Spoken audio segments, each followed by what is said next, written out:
출애굽기 11장부터 하도록 하겠습니다. 출애굽기 11장 1절에서 3절입니다. 받들어 읽습니다. 주께서 모세에게 말씀하시기를 내가 이제 파라오와 이집트 위에 한 가지 재앙을 더 내리니 그 후에야 그가 너희를 여기에서 가게 하리라. 그가 너희를 가게 할 때 그가 반드시 너희를 다 함께 여기서 쫓아내리니 이제 백성들의 귀에 말하여 모든 남자들로 자기 이웃에게 모든 여자들로 자기 이웃에게 은폐물과 금폐물을 빌리게 하라 하시더라. 주께서 이집트인들의 목전에서 그의 백성에게 은총을 주셨으며 더욱이 그 사람 모세는 파라오의 신하들의 목전과 그 백성들의 목전에서 이집트 땅에서 매우 위대하게 되었더라. 이렇게 말씀하고 있습니다. 오늘 말씀 제목은 예언의 성취와 성별입니다. 예언의 성취와 성별입니다. 고집세고 자존심이 강하며 이기심이 많은 파라오로 인하여 백성들과 신하들은 고통과 괴로움을 당하고 있는 것입니다. 그렇죠? 그 나라의 지도자, 왕 한 사람의 잘못으로 인하여 그 백성들은 많은 고통을 당하고 있는 것이죠. 이집트인들과 신하들이 그렇기 때문에 많은 불만이 있었어요. 불만으로 아주 가득 찼습니다. 그래서 파라오는 하나님의 능력을 알고도 그의 완고함을 버리지 못하기 때문에 이처럼 본인에게 손해가 나고 모든 백성들은 고통을 당하고 심지어 자신과 자기 백성들이 죽는 그러한 일들이 벌어지게 되는 것입니다.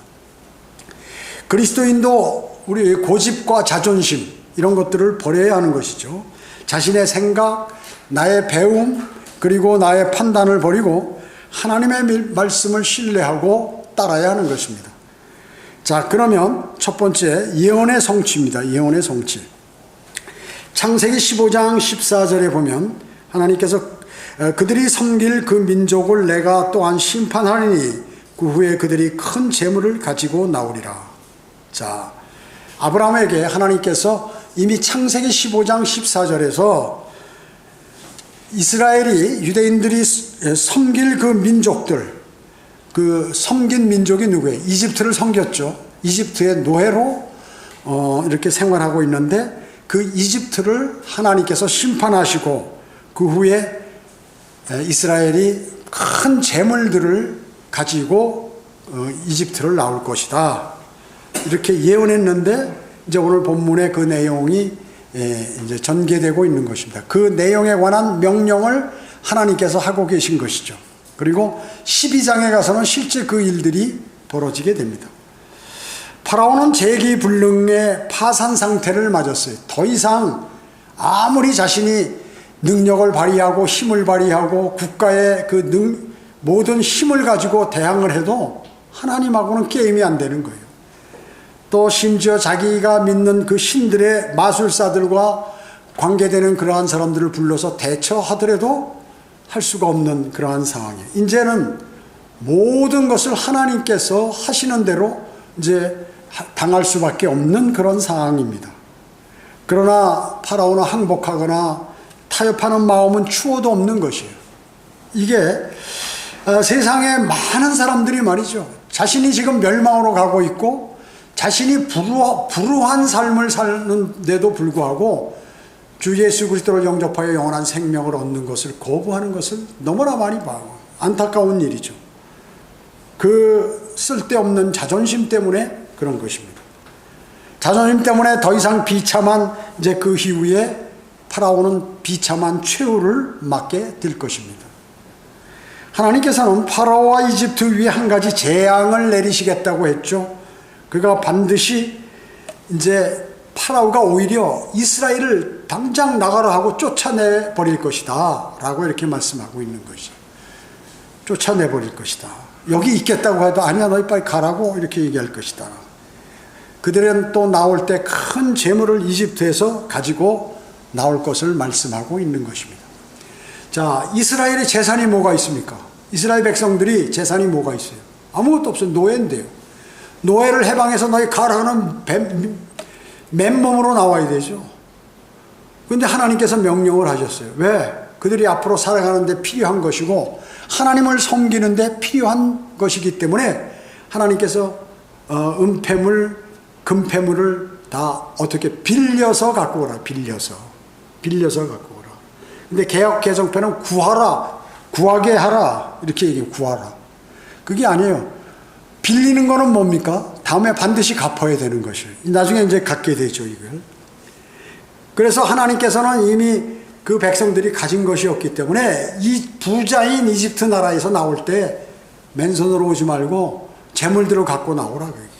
그래서 창세기 15장에서 말씀하셨던 그 예언이 그대로 성취되고 그 일들이 그렇게 다시 명령하시고 성취되는 것입니다. 자, 두 번째, 은폐물과 금폐물을 빌리게 하라 이렇게 얘기했습니다. 여기 출애굽기 3장 21절 한번 찾아보실까요? 앞에 출애굽기 3장 21절.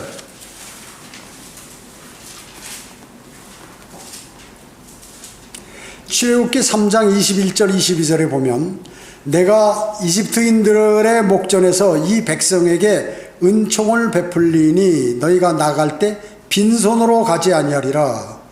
모든 여인들은 자기 이웃 사람들과 자기 집에 기거하는 사람들에게서 은폐물과 금폐물과 옷을 빌려서 너희 아들들과 딸들에게 입히라.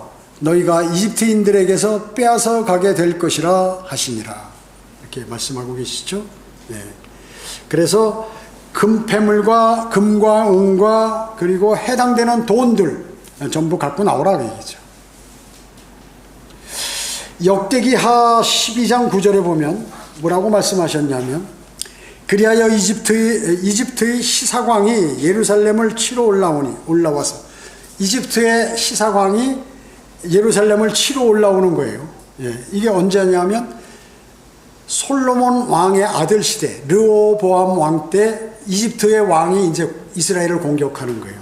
그래서 주의 전의 보물과 왕궁의 보물을 빼앗아 갔더라. 그가 모든 것을 가져갔으니 솔로몬이 만든 금방패들도 가져갔더라. 자,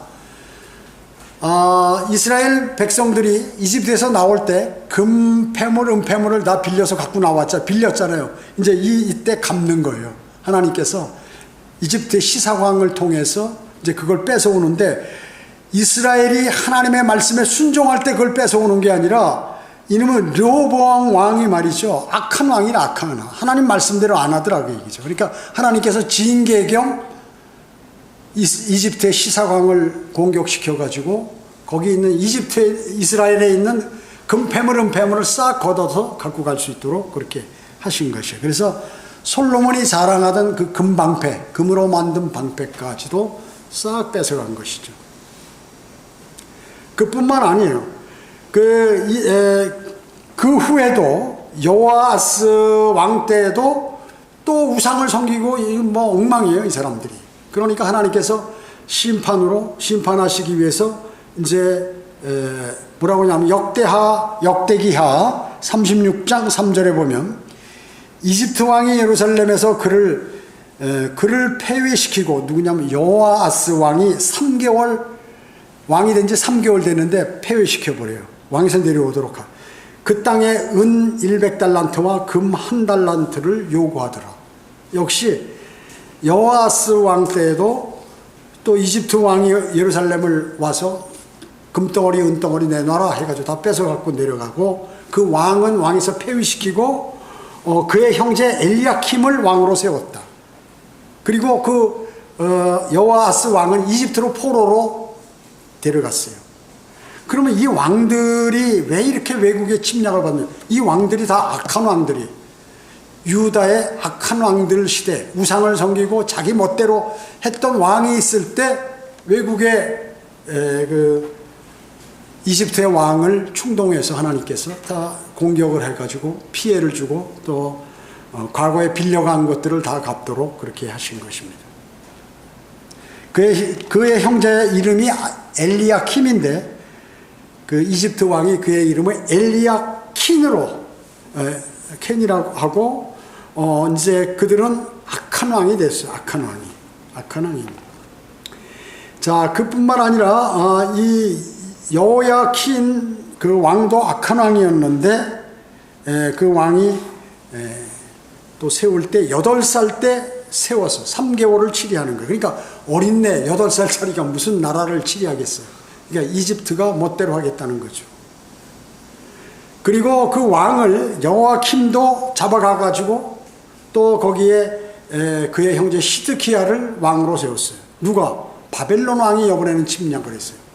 바벨론 왕이 여호야킴을 잡아가고 킨을 세웠다 그래요. 그 아들 여호야킨을. 그래가지고 그 왕을 그의 형제 시드키야가 유대의 마지막 왕인데 그 마지막 왕도 또 바벨론이 왕이 와가 느부갓네살이 와서 잡아가가지고 두 눈을 다 뽑고 그 다음에 족쇄를 채워가지고 바벨론으로 포로로 데려갔던 것입니다. 자, 이와 같이 여호아스, 여호야킨, 시드기야 모두가 악한 왕이었어요. 그러니까 어때요? 결국엔 나라가 멸망했죠. 나라가 멸망하게 되었던 것입니다. 자, 이집트에서 나올 때 빌렸던 은폐물, 금폐물은 전부 어때요? 금폐물은 이집트 왕을 공격시켜서 다 뺏어가고 그 다음에 그 후에 후손들 왕도 잘못하니까 이번에는 바벨론 왕을 출동시켜가지고 그 왕들을 전부 포로로 잡아가고 꼭두각시 왕을 거기다 세워놓고 그렇게 했던 것이죠. 자, 우리가 구약은 뭐 주로 이스라엘의 역사죠. 거기에서 그 선한 왕이 있을 때 하나님께서 무한한 복을 허락하셨어요. 무한한 복을. 그러나 그 왕이 우상을 섬기고 이렇게 제대로 주님의 말씀을 잘 따르지 않는 그러한 왕이 있으면 어떻게 했습니까? 외국의 강한 군대들을 출동시켜서 포로로 만들거나 나라에 큰 피해를 주었던 그러한 것들을 우리는 볼 수가 있는 것입니다. 자, 구약은 하나님께서 왜 구약을 우리에게 주셨나요? 그것은 우리에게 교훈으로 삼기 위해서 주셨습니다. 교훈. 여러분은 그래서 구약의 교훈들을 잘 이렇게 아셔야 합니다. 자, 그러면 세 번째, 모세는 이집트 땅에서 매우 위대하게 되었습니다. 3절에 보면 주님께서 이집트인들의 목전에서 그 신하들과 백성들 앞에서 이제 이적과 은총을 주시니까 은총을 주셔서 이적을 행하도록 하시니까 모세 오히려 자기 나라 왕 파라오보다 모세를 더 신뢰하게 됐어요. 이집트 백성들이. 그래서 모세가 바로 사도의 표적과 이적과 기적을 즉석에서 행하는 것을 보여줬죠. 교황이 이것을 따라. 그러니까 그때 인기가 지금의 교황만큼이었어요. 모세가.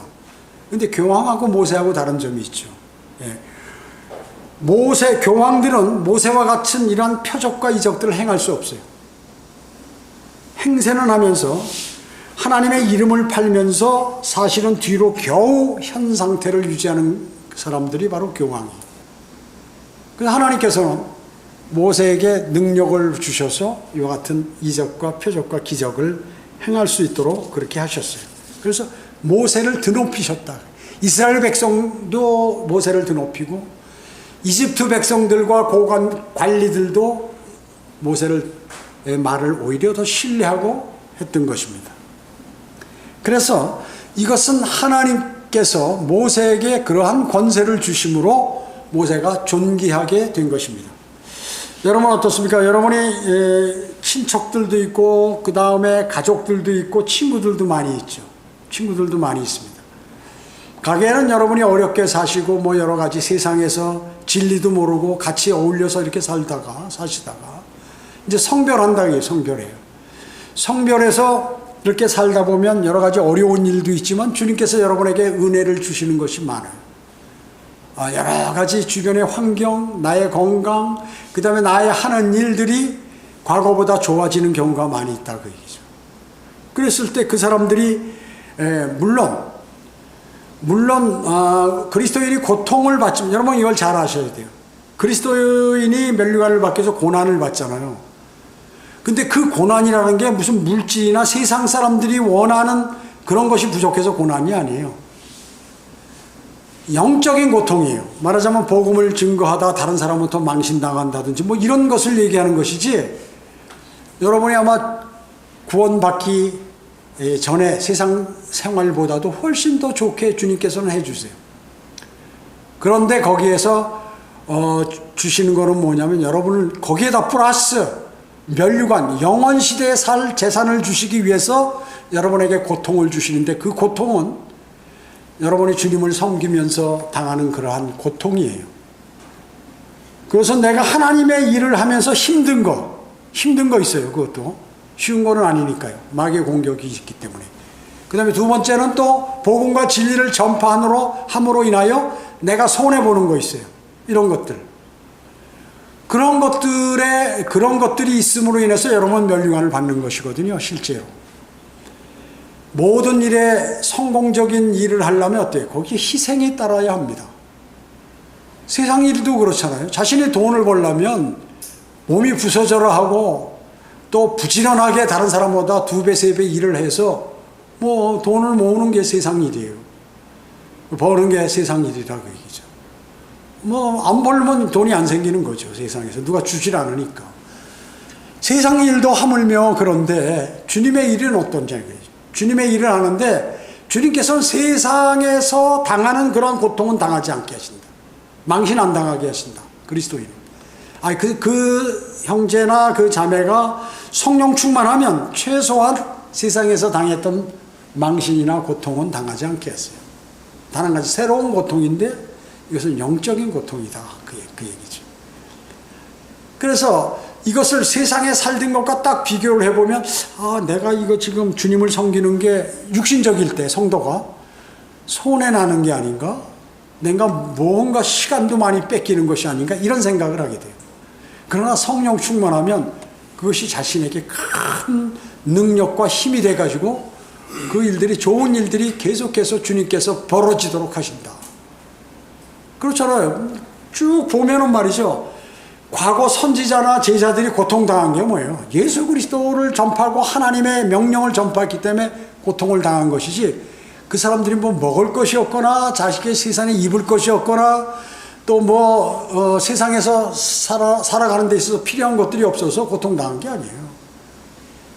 그걸 반대하는 사람들의 공격, 또 마귀가 쓰는 사람들의 공격에 의해서 힘들었을 뿐이죠. 여러분, 사도 바울이 맨몸으로 이 소아시아 지역에서 복음을 전하고 또 유럽 지역에 가서 복음을 전거할 때 그 사람이 무슨 재산, 트럭에다가 재산을 싣고 갔어요. 거기 자기 통장에다 돈을 많이 넣고 갔습니까? 맨몸으로 갔잖아요. 전혀 사는데 지장이 없었어요. 단 한 가지, 믿지 않는 유대인들과 이방인들이 사도 바울을 죽이고 고통스러운 그 고통이 있었다는 거죠. 사도 바울 생활하는데 전혀 어려움이 없었어요. 하여튼 어떤 사람을 통해서든지 돕는 자를 보내주셔가지고 그 일들을 완전히 수행할 수 있도록, 굶어 죽었다는 얘기 없어요. 선지자나 사도나 이런 사람들이, 하나님의 사역을 하는 사람이 굶어 죽었다는 사람 단 한 사람도 없어요. 단 한 가지, 마귀가 쓰는 사람들에 의해서 방해가 있기 때문에 그걸로 고통당한 것이다. 그렇기 때문에 주님께서는 세상에 필요한 것들은 주님의 일을 할 땐 다 허락하시는 거예요. 그리고 그 주님의 일을 어떤 마음으로 어떤 방법대로 하느냐, 이것이 중요한 것이다. 그 다음에, 그러나 많은 사역자들과 그리스도인들은 속아버린다고 얘기죠. 하나님께서 그렇게 신실하게 하니까 많은 것을 주시면 다른 생각을 하게 되고 다른 길을 가기 때문에 문제가 나중에 발생하게 되고 믿음도 추락하게 되고, 나중에 어떻게 해요? 목사라면 그 사람은 사역을 그만둬야 되고, 이런 일들이 벌어지게 된다. 네 번째,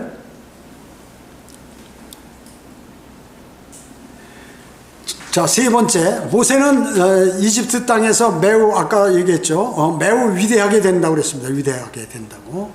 네 번째, 이스라엘과 이집트 간에 인종적 격리입니다.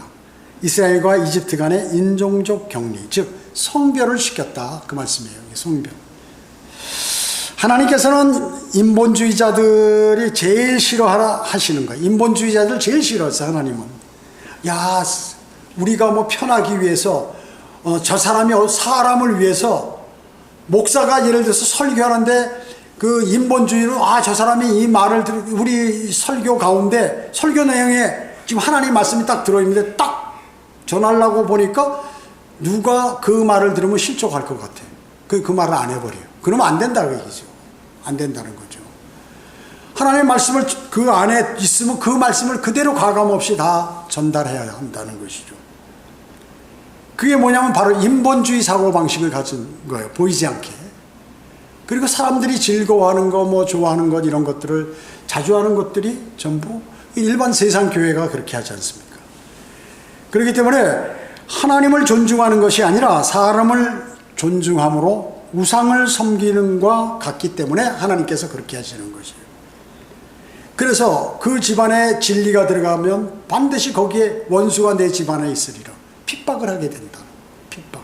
그걸 미리 알으라고 말씀하는 것이에요. 왜? 마귀가 그 방법을 취하기 때문에 예수 그리스도께서 이미 다 하셔서 자기 제자들에게 그 말씀을 하신 거예요. 근데 그걸 그냥 한 귀로 듣고 한 귀로 흘러 내 가족이고 내가 난 자식이고 그러기 때문에 내가 하는 말을 들을 것이다. 천만의 말씀이에요.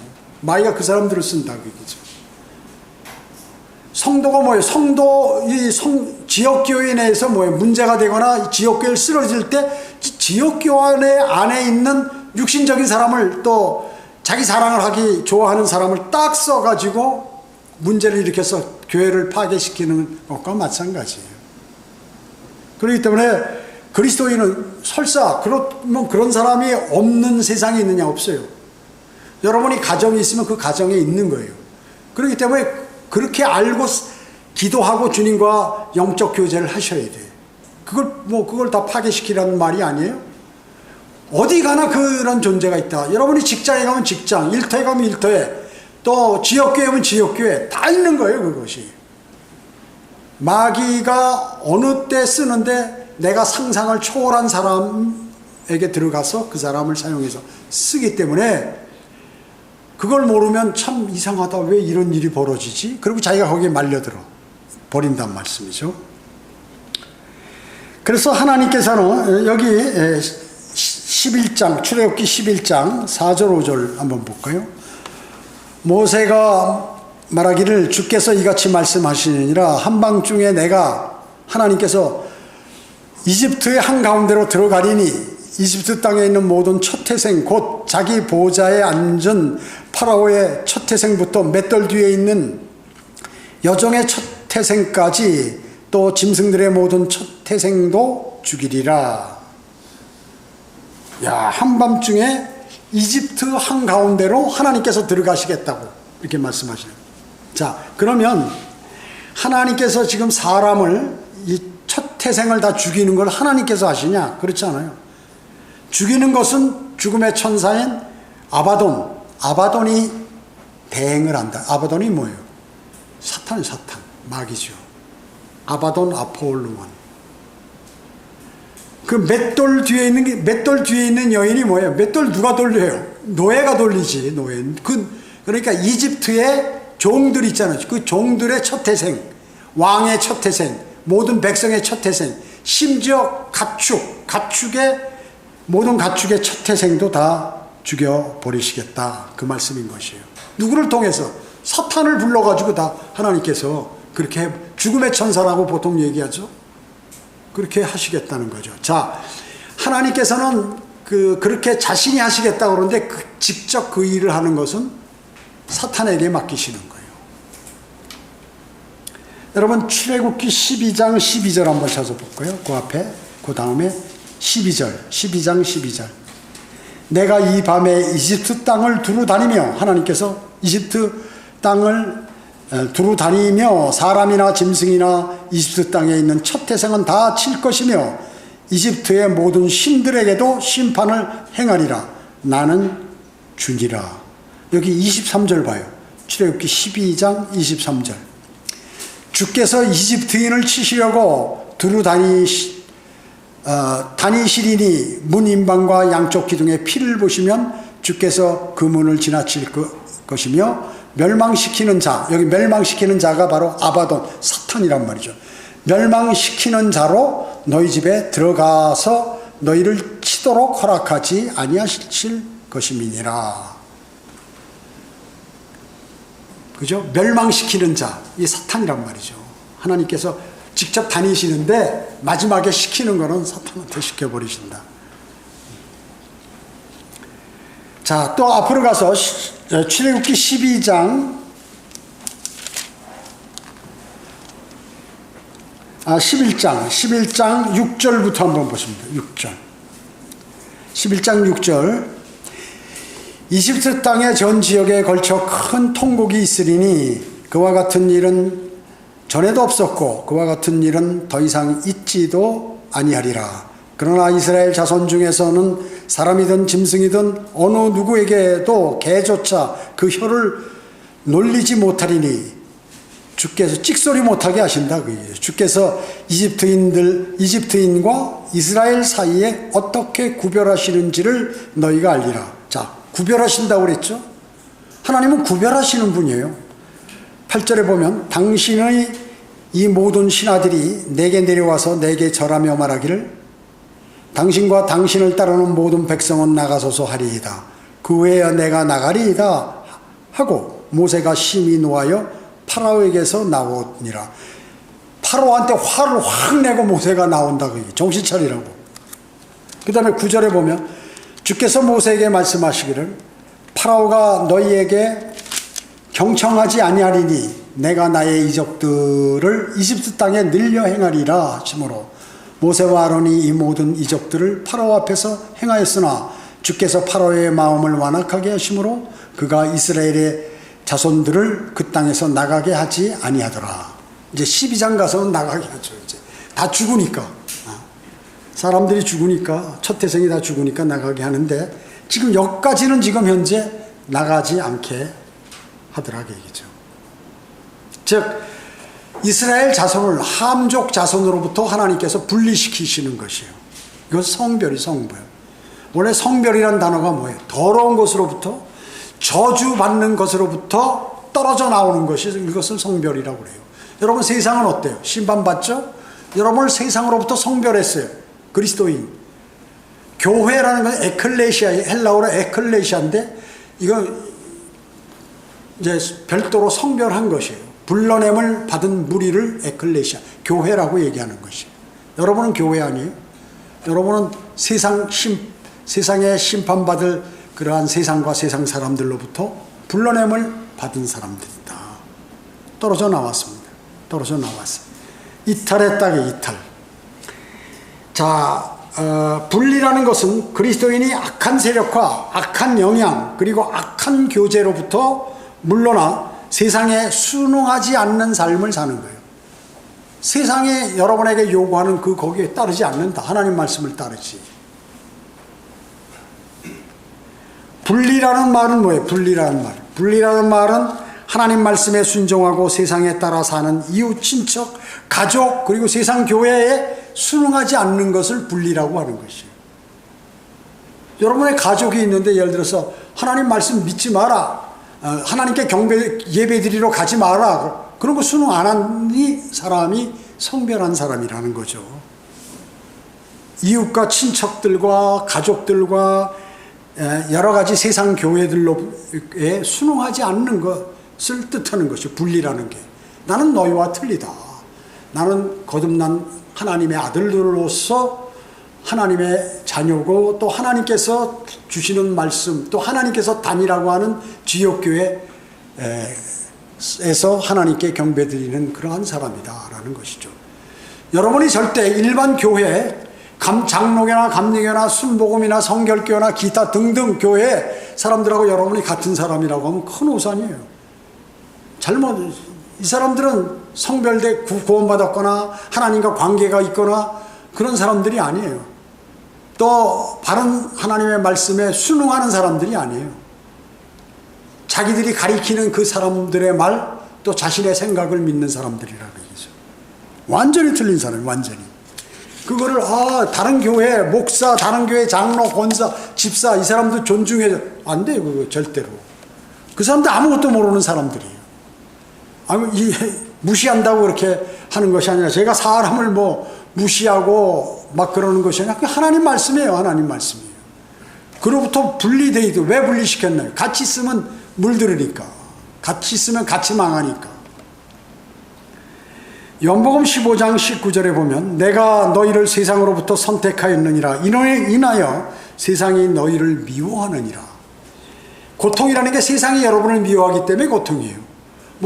생의 필요가 없어서 고통이 아니라 세상이 여러분을 미워하는 그것이 고통이에요. 사도 바울도 그랬죠. 예수님 제자들도 선지자들도. 왜냐하면 그쪽 무리는 크고 막강하고 여기는 숫자가 적어요. 그러니까 어떻게 약한 것 같잖아요. 그런데 사실 이쪽이 더 막강하지. 왜? 하나님과 함께 하시기 때문에 막강하죠. 예수 그리스도께서도 요한복음 17장 9절에서 나는 세상을 위하여 기도하지 않고 다만 하나님께서 내게 주신 자들을 위하여 기도하나이다. 세상을 위해서 기도 안 해요. 여러분 주님께서 역사의 주관자이시잖아요. 제도권 교회에 있으면 장로가 나서 주여 하면서 대한민국의 국가의 위정자들을 막 하시고 전 세계 평화부터 시작해가지고 쫙 나오잖아요. 그런 거 안 하잖아요. 세상을 위해서 기도하지 않아요. 여기는. 그렇잖아요. 주님의 일을 위해서 기도하고 성도들을 위해서 기도하고 앞으로 이루실 주님의 일들을 위해서 기도하고 이런 것이지, 세계 평화를 위해서 기도하면서 대한민국의 무슨 뭐를 위해서 위정자들이 어쩌고 저쩌고, 위정자들 전부 마귀의 자식들인데 그게 제대로 되겠냐고요. 하나님 믿는 사람들이 아니에요. 근데 하나님한테 하나님을 믿지 않은 사람들이 잘하도록 해달라고 그러는 건 웃기는 거지. 세상 교회 목사들은 그렇게 기도한다고 얘기죠. 하나님께서 알아서 처리하시는 거예요. 못하면 그냥 어떻게 하든가. 또 백성들이 우상을 섬기면 악한 왕을이나 대통령을 해서 막 못 살게 굴든가. 그건 알아서 하실 거를 내가 막 그 하나님 위치에서 어떻게 하고 저 대통령을 끌어내리옵소서, 또 아니면 저 대통령을 지켜주시옵소서, 이렇게 기도하나? 아니에요. 그거는 하나님 권한이지. 하나님 권한까지 그냥 내가 자꾸 참견하면서 하지 말라. 세상을 위해서 기도하지 말라. 다만 아버지께서 내게 주신 자, 다른 성도들, 다른 그리스도인들, 선교사들, 그리고 주님의 사역을 하는 목회자들, 이런 사람들을 위해서 거리 설교자들, 구령자들을 위해서 기도하라는 것이지, 아니에요. 잘못된 것이에요. 여러분이 복음을 전해서 그 사람이 구원받으면 그 사람을 위해서 영적으로 자라고 성장하고 마귀의 공격을 막아주시고. 그런데 여러분이 아무리 기도를 해도 그 사람이 기도를 안 하면 이게 효과가 없는 것이에요. 왜? 자유의지, 자신에게 그 사람이 하면서 옆에서 함께 기도하면은 그 일이 더 잘되고 극대화되고 더 견고하고 이렇게 되는데, 가장 중요한 건 자신이다. 자신이. 세상은 어떻습니까? 세상이라고 성경에서 얘기하는 것은 세상 제도를 얘기하는 것이에요. 세상 제도.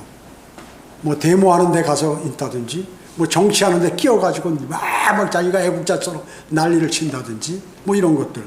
이게 전부 세상 제도거든요. 어느 모임에 가서 내가 막 뭘 해서 엄청나게 거기서 공로를 세운다든지, 그리스도인이. 이런 게 뭐예요? 이것이 세상이라, 이게 세상 제도. 그 세상들 세 가지로 축약하면 뭐예요? 육신의 정욕, 안목의 정욕, 생의 자랑이에요. 생의 자랑. 예수님께서 시험 받으신 것이고, 이브가 사탄한테 시험 받으신 것이고, 지금 여러분이 마귀에게 시험 받는 것이 바로 그거예요. 자, 그렇기 때문에 수많은 사람들이 실족과 배교하는 것은 바로 이 세상을 사랑하기 때문에 그 일을 버리게 되는 것이고, 그리고 믿음에서 떠나는 것입니다. 디모데후서 4장 10절에 대만은 세상을 사랑하여 나를 버리고 데살로니가로 갔고. 지금 사도 바울이 목숨 걸고 복음을 전하고 있는데, 그 믿음을, 대마라는 사람이 그러면 이게 성경을 모르는 사람도 아니에요. 복음을 아주 잘 전하는 사람인데 어느 날 갑자기 이게 돌변해버린 거지. 왜냐? 사도 바울하고 같이 복음을 전하는데 너무 피곤하거든.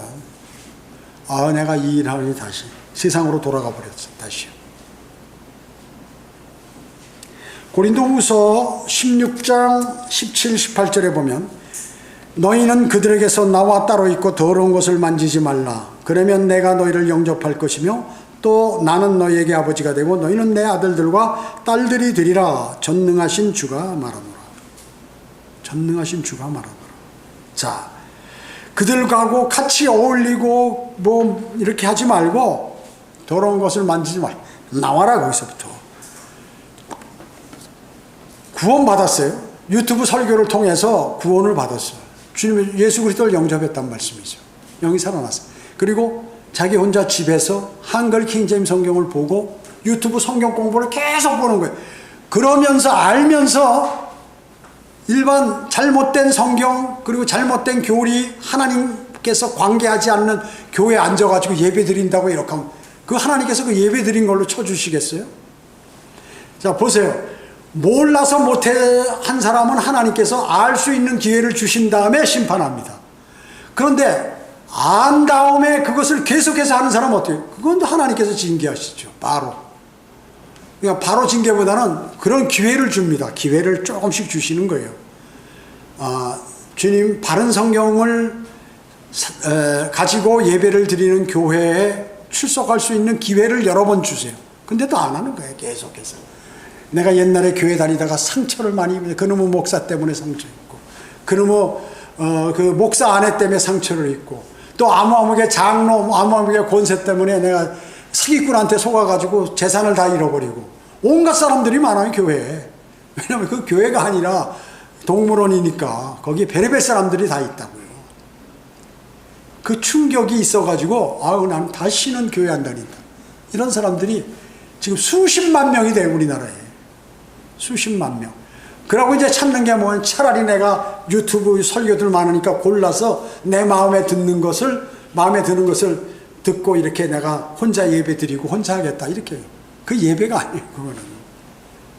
그러니까 그게 과거 사고방식을 버리지 못한 거죠. 내 마음에 맞는 교회. 아, 여기 기분 나쁜데. 내가 오늘 지금 내가 몇 년을 10년을 다녔는데 장로를 안 주고 그러네. 이런. 그래가지고 바로 나와서 다른 교회 전화를 많이 하면서 여기 제가 이 교회 한 10년 다녔는데 교회가 아주 나쁩니다. 이렇게 목사한테 얘기하면 우리 교회 오세요. 그러니까 질질 끌다가 가면은 혹시 거기 가면 빨리 장로 이렇게 하지 않나.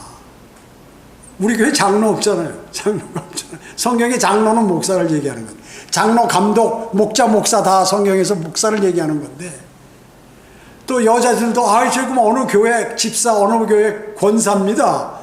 혹시 그 교회 가면 나도 이제 권사 직책을 달라는 거죠.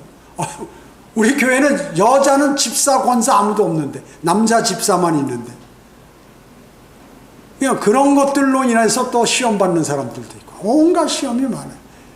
그리고 나는 평소에 오전 예배만 드리고 오후에는 골프 치러 가는데 이제 진리는 알았는데 아니면 오후에는 꼭 어디 야외 가서 좀 즐기다가 맑은 공기 쐬고 이렇게 가야 되는데 오후 예배까지 드리라고 그러니 이거 힘들구나. 그러니까 뭐야 그것도 바로 때려치워야 돼. 그거 믿으면 안 돼. 그거는요. 왜 그런가? 주님께서 나를 구원시켜 주시고 영원한 생명을 주시고 그럼 최소한 주의 첫날은 네가 경배를 드려라.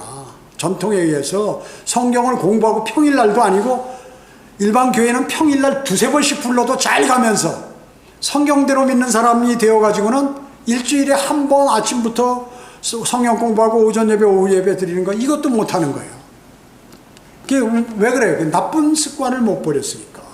나쁜 습관을 못 버려가지고 그러니까 오후에 앉아서 막 고통스러운 거야. 엄청나게 고통스러워. 막 몸이 막 쑤셔가지고 이게 이제 참지를 못하죠. 그러니까 그 사람이 어떻게 그리스도의 군사로서 영적 전쟁을 치르겠어요?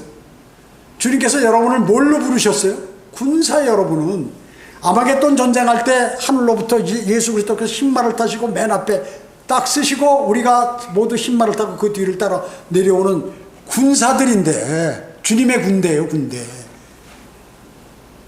군대가 겁이 많아가지고 말이야 세상 거 생각하고 이게 좋은데 이러고 왔다 갔다 하면서 이렇게 믿음 생활 어떻게 되느냐 그게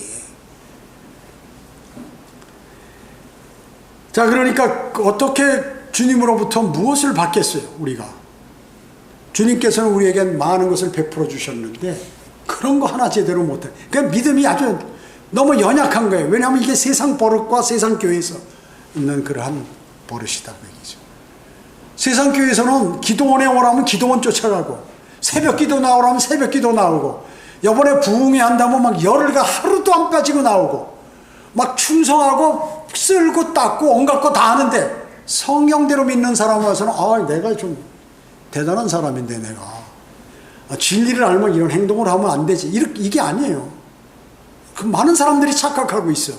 많은 사람들이 착각하고 있다고요.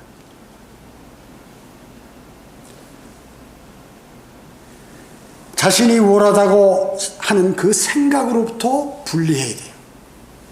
일반 교회 장로들, 권사들 무슨 되면 어마어마하게 뭐 집사도 뭐 서리 안수 집사나 이런 사람 보면 마치 자기가 뭐 된 것처럼 얘기하는. 전도사도 마찬가지고. 전도사 뭐 목자가 오래된 장로나 전도사 무슨 수요 기도에 성경 공부나 설교 이런 거 안 시킨다 그러면 기분 나빠가지고 말이죠. 나를 어떻게 알고 그러는 거야 하면서 꽁 하고 있다가 마귀가 그 사람을 똘똘 말아버리죠. 그러니까 거듭나지 않았지. 육신적으로 살지. 이게 뭐예요? 세상 종교와 다를 바 없어요. 일반 교회는.